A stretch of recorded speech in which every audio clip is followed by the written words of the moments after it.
Well, you bring up a really interesting thing that's happening now, more so in our industry, where people are playing characters of their race and nationality, and that is becoming the norm and almost required.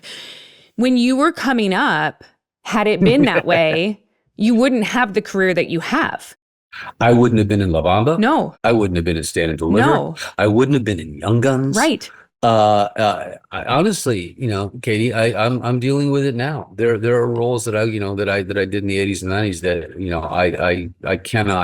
I cannot even be submitted for. So how do you come to terms with that? And then what do you do with that moving forward? I'm still coming to terms with it. Yeah. Quite honestly, I in my darker moments, I'm like, okay, there are doors that are closed to me now that I helped open. Yeah. There are generations of actors that I inspired. I look at what I did and I go, okay, if you would replace me with somebody with more, for lack of a better term, appropriate DNA, with the performance have been the same. And I am able to, at this point in my life, embrace the fact that my work in those films helped make them hits. I agree with you, Lou, 100%. Your performances in the projects that you brought up are phenomenal. And I agree with you exponentially. Had you not delivered the performances that you did, those movies wouldn't be what they are, but also you still wouldn't be relevant. Yeah.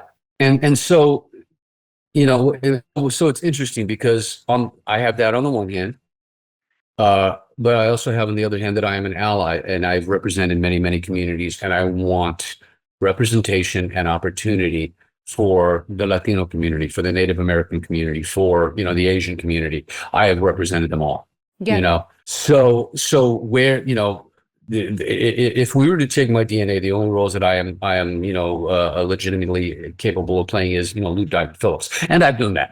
Well, your DNA is quite complicated. Exactly.